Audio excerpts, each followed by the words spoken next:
Rejection does not mean bad luck. Rejection does not mean you aren't good enough. Rejection does not mean that God has abandoned you.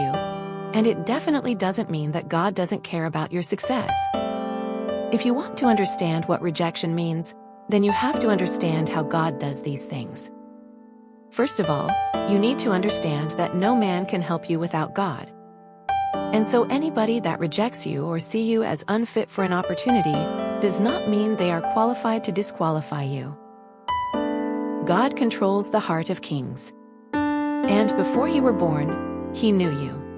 Meaning, there is already a part for you to follow. There is already a direction that God has for you. One of the things you must get to understand is that God already spoke His words to existence before the world even began. Think about it.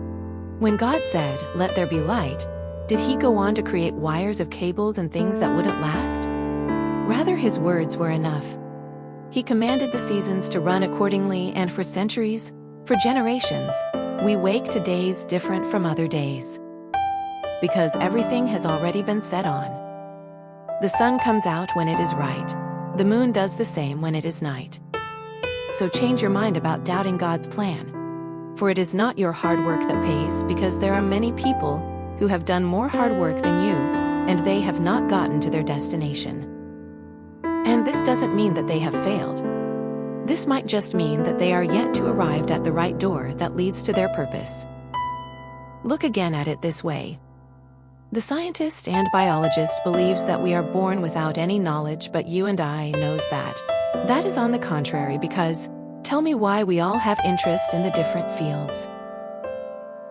If you read your Bible around the time the Israelite lived in the desert, God specifically mentions the name of those they were given the gift to craft wooden and mental stuff.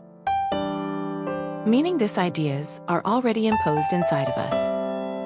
A child is born, and once he begins to understand his or her world, he or she falls in love with the plane. They love the sky more than they love the land.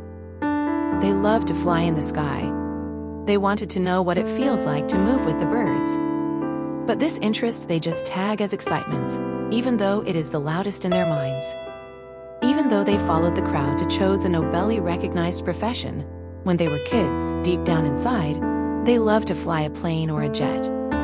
Sometimes they allow limitations to stop them from chasing their dreams. So many things around that child's environment somehow squeezes them to accept the minimum of survival.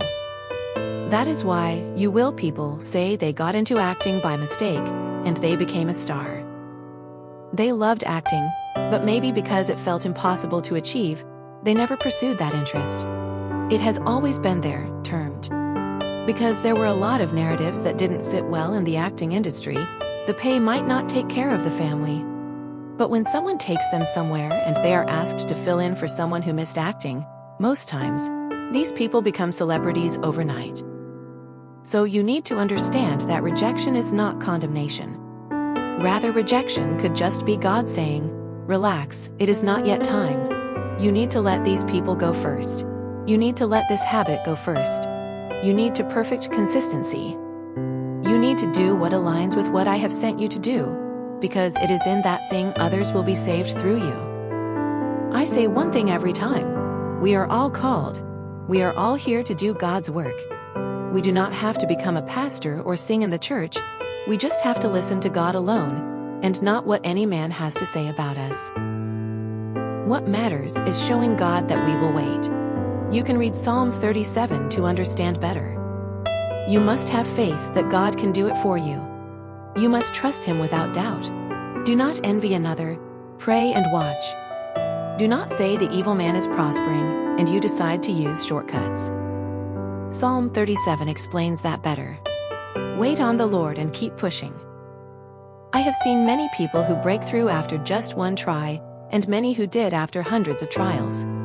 The most important thing is that you keep moving, because all roads definitely lead us to somewhere.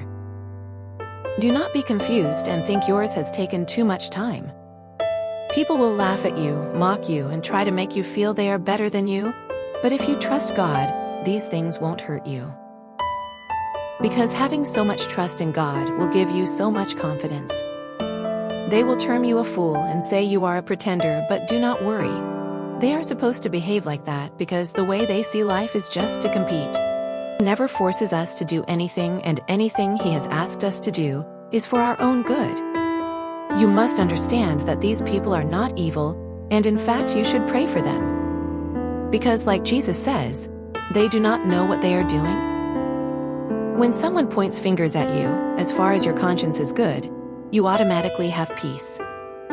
So please trust in the Lord with all your heart. Finally, remember that those that wait upon the Lord, they shall be like a tree planted by the riverside, of which its tree brings forth fruit in its due season. Do not forget to subscribe, like, and comment. If you need someone to talk to, you can send me an email on the mail attached to this account. Have a blessed life.